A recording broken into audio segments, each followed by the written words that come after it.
I met her on a rainy afternoon in March, the kind of day where the world feels a little softer, a little slower. I remember because I almost didn't go to that networking event. My boyfriend Daniel had just left for a business trip, and all I wanted was to curl up with a blanket and a movie. But something in me said, "Go, you've been invisible long enough." So I went. That's where I met her. Her name was Emily. I noticed her before she noticed me. Long chestnut hair, a confident smile, and this strange familiarity, like a memory I couldn't place. She spoke with warmth, but also precision, like she'd rehearsed how to make people trust her. When she laughed, everyone turned toward her, and when her eyes met mine, she smiled as if she already knew me. "I love your dress," she said, walking right up to me. "It's simple, elegant, you have great taste." That compliment, it wasn't the words, it was how she said them, like she meant it deeply. We started talking, and within minutes it felt like I'd known her for years. She told me she'd just moved to the city, was looking for friends, and that she worked in marketing, the same field as me. The coincidences kept stacking up. We'd gone to similar universities, liked the same music, even both had boyfriends who worked in finance. We exchanged numbers, and from that night on, she became a regular part of my life. At first, it was refreshing. You know that feeling when someone just gets you? When conversations flow effortlessly, when laughter fills the space so easily that you forget how lonely you were before? That was Emily. She was the friend I didn't know I'd been craving. Within a few weeks, we were inseparable. Dinners, gym sessions, late-night talks about dreams and fears. She'd ask deep questions. "Do you ever feel like you're not really living your own life?" I remember freezing the first time she asked that, because yes, I did. I'd spent years supporting Daniel's career, staying in the background, being the stable one. Emily seemed to see through it all. "You deserve more," she'd say. "You're special. You just forgot it for a while." Those words felt like oxygen. I started to believe her. Then, little things began to shift. She'd start copying my phrases, the way I'd end sentences with, "you know?"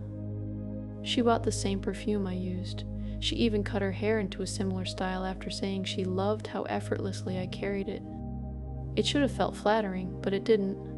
One night, we were at my apartment drinking wine, and she looked around and said, "You know, your place feels like home, like it's where I belong." She laughed after she said it, but her eyes lingered too long on Daniel's framed photo on the shelf. I brushed it off. Maybe I was overthinking. When Daniel got back from his trip, I introduced them. He liked her. Of course he did. Everyone did. Emily had that rare ability to make you feel like the most important person in the room. But that night, when we went to bed, I caught him scrolling through her Instagram. Just a quick glance, nothing serious, but it stuck with me. When I asked why, he laughed. "She just posted a photo from tonight. Relax, babe." I told myself I was being insecure, but something felt off.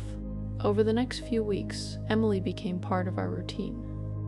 She'd happen to be nearby when Daniel and I went out. She'd call me at 8 p.m. in 2 minutes, just when we were about to sit down for dinner, and ask if she could join. I'd say yes, because saying no to her felt like rejecting a part of myself. She started bringing little gifts, candles, plants, handmade cards. "You inspire me," she'd write. One day she brought a sweater for Daniel, saying she found it on sale and it looked like his style. He thanked her, and I smiled, pretending it didn't bother me. But it did. She was weaving herself into every thread of my life. I started noticing strange coincidences. She'd show up wearing outfits eerily similar to mine. She even started mimicking my hand gestures. Once, during a brunch with friends, someone joked, "You two are basically twins now." Emily smiled and said softly, "Maybe we were meant to be." It was supposed to be a joke, but her tone, it wasn't funny. I remember waking up one morning and seeing a text from her. "Dreamt of you last night. You were crying. I held you until you fell asleep. I froze." Who says that to a friend? When I asked her about it, she laughed it off. "Just one of those weird dreams, don't worry." But her eyes studied me, almost testing my reaction. That was the first time I felt a chill around her. Then came the work connection. Out of nowhere, she applied for a job at my company. The same department, same manager. I didn't know until I saw her name in the candidate list during a team call. I asked her about it later. "Oh, it's just coincidence," she said, laughing. "I thought we'd make a great team." And she got the job. At first, I tried to be supportive, but soon I noticed she was copying not just me, but my work style, my ideas, my language and emails. Our boss even complimented her for thinking like me. I didn't know whether to feel flattered or erased. The final straw came one Friday night. Daniel and I had an argument, nothing major, just one of those tired end-of-week fights. He said I'd been distant. I said he'd been distracted. We went to bed angry. The next morning, I woke up to a text from Emily. "Rough night? You should talk to him before it's too late." I stared at my phone, my stomach twisting. How did she know? I hadn't told her. When I asked, she said Daniel called her, worried about you. Daniel swore he hadn't. That's when I realized one of them was lying. But which one? The following weeks were tense. Emily started dropping by unannounced, bringing food, acting like she was rescuing me from my own life. Daniel seemed colder, distant. When I confronted him, he said, "You're imagining things. She's just trying to help." But the way he said her name, too soft, too careful, I began doubting everything. My instincts, my memories, even my sanity. One night, I was scrolling through social media, and I noticed Emily's recent post, a mirror selfie in a dress identical to one I'd worn at a party weeks earlier. The caption read, "Becoming who I was always meant to be." The comments were filled with compliments. Daniel's like was right at the top. I stared at the screen, my heart pounding. Something inside me broke. That night, I deleted her number. I told myself I'd end it. No more dinners, no more texts, no more friendship. But when I walked into work the next morning, she was already at my desk, smiling, holding a cup of my favorite coffee, oat milk, 2 sugars, cinnamon dusted on top. "I thought you might need this," she said. "Rough night?" Her eyes held mine, calm, unblinking. And for the first time, I realized she wasn't trying to be my friend anymore. She was trying to be me. As she turned to walk away, she whispered, "You have no idea how lucky you are, but I do." That was the moment I knew something was deeply wrong. And whatever this was, it wasn't just friendship, it was a takeover. After that morning, I started watching her differently. Every gesture, every phrase, every smile. It was like standing in front of a mirror that didn't just reflect you, it studied you, then tried to replace you. Emily had become that mirror. At first, I told myself I was being paranoid. I mean, what was I accusing her of? Being too friendly, too interested, too similar? But deep down, my instincts were screaming that something was off. She didn't just admire me, she was dissecting me. She started showing up to work earlier than me. She'd leave sticky notes on my desk with little compliments. "You handled that meeting beautifully," or "Everyone looks up to you here." It seemed kind, but I couldn't ignore the way she was now, wearing the same shade of lipstick I'd worn the day before, the same perfume, the same phone case. People at work started confusing us. Once, my boss asked her for feedback on a campaign I'd led. She smiled politely and answered as if she were me, repeating my exact phrasing from our private conversations. When I confronted her later, she acted surprised. "Oh, I didn't even notice. We just think alike, that's all." I wanted to believe that. I really did. But she wasn't just thinking like me. She was becoming me. At home, Daniel and I were drifting apart. He said he felt like I was somewhere else lately. I wanted to tell him everything. How Emily was creeping into my life, how I felt my identity being chipped away piece by piece, but I didn't want to sound crazy. Instead, I smiled, nodded, and told him I was fine. One night, he mentioned Emily casually, like it was nothing. "She called to check on you today," he said. "She said you looked tired." I froze. "She what?" "Yeah, she said she saw you leaving the office early and wanted to make sure you were okay. But I hadn't left early. I'd stayed late that night, working on a report while she left before me, which meant she'd lied. Why?" When I called her later, she answered in that soft, reassuring tone she always used. Oh, maybe I got the time mixed up. I was just worried, that's all. Worried. That word again. She always framed her control as care. The next day, I noticed something strange. My favorite mug at work, the one with the chipped corner that said "Good Vibes Only," was gone. A few desks over, there it was, on her table, filled with coffee. When I asked, she smiled. "Oh, I thought it was the office's. We can share it if you want." Share it. It was such a small thing, but it broke something in me, because it wasn't about the mug, it was about everything else she was quietly taking. The next week, our department got assigned to a new client pitch. I'd been preparing for it for months, my chance to finally prove myself. But during the meeting, Emily interrupted me. Gently, gracefully, finishing my sentences, echoing my ideas, charming the client so seamlessly that by the end, she was the one getting praised. I remember sitting there, smiling tightly, my palms sweaty, while my boss said, "You two make a great team." But all I could think was, she's stealing my voice. That night, Daniel suggested inviting her over for dinner. "She's been so good to you," he said, "and I feel bad you two haven't spent much time together lately." I almost laughed. She'd been in my life every single day. But I agreed. Maybe seeing her in our space, seeing her around Daniel, would make things clearer. She arrived at exactly 8 p.m. and 2 minutes, holding a bottle of wine. "Your favorite," she said. It was the exact same label Daniel had bought for my birthday last year. She wore a soft blue dress, the same shade as one of mine. Her hair styled like mine, even her earrings were identical. Daniel didn't seem to notice. Or maybe he didn't want to. Throughout dinner, she laughed at his jokes, complimented the food, told stories that sounded eerily similar to mine. Childhood memories, work anecdotes, little details that she shouldn't have known. I realized she wasn't just mimicking me, she was studying me, collecting every detail I'd ever shared. After dinner, I went to the kitchen to clean up, and when I came back, I found her sitting in my chair, my seat at the table, leaning close to Daniel as they talked. He looked uncomfortable, but he didn't move away. When I walked in, she smiled up at me and said, "You're so lucky, you know that?" I forced a smile. "I do."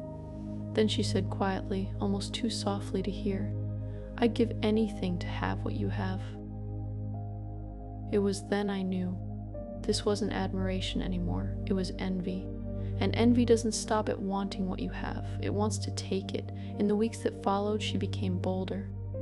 One morning, I walked into the office and found out she'd been assigned as the lead on the project I'd started.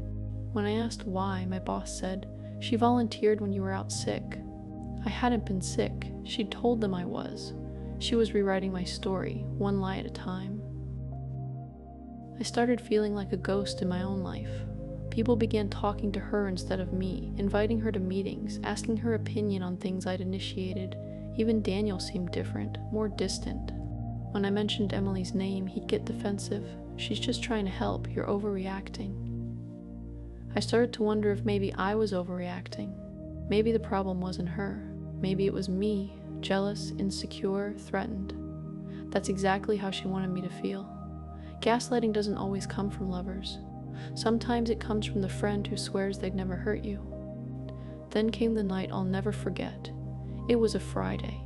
Daniel was supposed to be home by 8 p.m., but by 10 he still hadn't arrived. I called him, no answer. I texted, nothing. Around 11 I finally got a message. "Sorry, caught up with work, grabbing a drink with a colleague." Something about it felt wrong. Daniel wasn't the type to go out late, and the word colleague echoed in my head like a warning. At 11 p.m. and 45 minutes, I checked Emily's Instagram. There it was, a photo. Her glass raised in a toast, the caption reading, "Work hard, play harder." In the background, blurry but unmistakable, Daniel's watch gleamed under the bar lights. I stared at the screen, feeling the world collapse in slow motion. I waited until 1 a.m. and 12 minutes. He came home smelling like her perfume. When I asked, he said I was imagining things. "You're obsessed with her," he said. "You're jealous because she's confident." That night, I didn't cry. I just sat there, staring at him, realizing I didn't recognize the man in front of me anymore. She'd taken him too. Or maybe he'd handed himself over willingly. The next morning I called her. My voice trembled. "Why are you doing this?" She didn't pretend to misunderstand. Instead, she sighed softly and said, "Because I deserve this life more than you do." Then she hung up. For a moment, I couldn't move. I couldn't breathe. The line between my life and hers had completely vanished. That weekend, I packed a bag and left the apartment. I didn't know where I was going. I just knew I needed to get away from both of them. I stayed in a cheap hotel outside the city, the kind where the walls are thin and the silence hums. When I checked my phone the next morning, I saw new photos on social media. Emily, wearing my favorite sweater, sitting in my kitchen. Daniel in the background, smiling. She'd moved in, just like that. No warning, no hesitation. My life, my home, my partner, my identity, all replaced. I sat there staring at the screen, feeling hollow. The woman I'd once called my best friend had become a stranger wearing my skin, and the man I loved had let her in. That was the morning I stopped being the victim, because if she wanted my life so badly, I was going to find out why. I was going to uncover the truth and take it back. When someone takes your life piece by piece, you don't notice at first. It happens slowly, until one morning you look in the mirror and realize you've vanished. That's how I felt the week after I left, like a ghost haunting the shell of my own story. I stayed at that hotel for 2 weeks and 4 days. Every morning, I scrolled through social media, watching Emily live my life in real time. My friends were commenting on her posts. "You two are perfect together. You look so happy." And all I could do was stare, frozen, wondering how no one saw what she'd done. She'd even taken my dog. Yes, my dog. I'd left him with Daniel that night because I didn't want him to see me cry. The next day, she posted a picture of herself holding him with the caption, "New beginnings." The betrayal wasn't just personal anymore, it was public, and I couldn't fight back, because every time I tried to explain, I sounded unstable. "She stole your boyfriend and your dog?" people would say, half laughing, half skeptical. "Are you sure you're not overreacting?" The thing is, she counted on that. People like her know how to play victim and savior at the same time. They wrap lies in kindness until you can't tell the difference. But I wasn't done. I still had one thing she didn't, the truth. So I started digging. First, I searched her online. There were almost no traces of her before 2 years and 3 months ago. No old photos, no tagged friends, nothing. Just a clean, curated version of her current self. Too clean. Then I remembered something. When we first met, she mentioned she'd moved from another city. I looked up marketing firms there, scrolling through LinkedIn, until I found a familiar face. Not Emily, but someone who looked like her. Different name, same eyes, same smile. Her name was Amelia Ross. I stared at the screen, my pulse racing. Could it be the same person? The more I compared photos, the clearer it became. It was her. Different hair color, new identity, same person. I contacted someone who'd worked at that company. I didn't tell her much, just that I was doing a background check on Emily. The woman on the phone hesitated before saying, "Oh, her. Yeah, she left suddenly." There was drama. "What kind of drama?" I asked. She paused. She was fired for stealing a client's identity. She copied their entire branding strategy, pretended it was her own, even started dressing like the client's CEO. It was creepy. My hands went cold. When I asked if she'd kept any proof, the woman sent me screenshots, emails from Amelia, echoing the same kind of flattery and imitation I'd experienced. That was when everything clicked. Emily wasn't just obsessed, she was pathological. She'd done this before, built relationships, absorbed identities, then moved on to the next life she wanted. And now, it was mine. The next day, I went to our office building early, before anyone arrived. I needed to see for myself how deep it went. Her desk was covered in things that used to be mine, the same notebook design I'd bought, the same brand of pen, even a framed photo of her and Daniel sitting in my living room. On her computer screen, my stomach twisted. She'd copied one of my private design folders, renamed it under her name, and was presenting it to our clients. I took photos. Every file, every email, every message I could find. Then I saw something that made my blood run cold. An email draft, unsent, addressed to me. The subject line, "When you're gone, I'll make him happy." The body of the email was just one sentence. "You were never meant for this life, but I was." I stepped back, heart pounding so loud I could hear it. She wasn't just playing with me. She'd planned this. Carefully. Deliberately. When I left the office that day, I knew what I had to do. I needed to confront Daniel. I went to the apartment that evening. Emily's car was parked outside. The curtains were open. Through the window, I saw them, eating dinner, laughing, as if nothing had ever happened. My chest tightened, but I forced myself to walk up, knock, and wait. Emily opened the door. For a long moment, we just stared at each other. She didn't look shocked. She looked calm. "Hey," she said softly. "You look tired. You should take better care of yourself." My voice trembled. "You need to stop." She tilted her head. "Stop what? Whatever this is," I said. "You can't just steal someone's life." She smiled faintly. "Steal? I didn't steal anything." "You gave it away. You were too afraid to live it." Daniel appeared behind her. His face was pale, confused. "What's going on?" I turned to him. "You really don't see it? She's manipulating you. He cut me off. "You're making a scene." A scene. That's what he called it. The life I'd built unraveling in front of me was just a scene. Emily stepped closer, lowering her voice. "You should leave before you embarrass yourself." For a second I wanted to scream, to shake her, to make her understand what she'd done to me. But then I looked into her eyes and saw something terrifying. There was no guilt, no remorse, just satisfaction. That was when I realized you can't reason with someone who sees your pain as victory. I turned and walked away. That night, I sat in my car for 2 hours and 18 minutes trying to decide what to do. Call the police? Tell HR? Confront my friends? But what would I say? That my former friend had stolen my personality? That she'd replaced me? No one would believe it. So instead, I focused on gathering proof. I printed every email, every photo, every piece of evidence I had. I needed people to see the truth. The next Monday, I sent everything anonymously to HR and to our CEO. By Friday, she was suspended. The official reason, ethical concerns and breach of trust. But even that didn't stop her. She posted online that she was being bullied by jealous coworkers. She turned herself into the victim, and Daniel, still blind, believed her. He called me, furious. How could you ruin her career? That was the moment I knew we were truly done. Because if he couldn't see the monster standing beside him, then maybe he deserved to be devoured.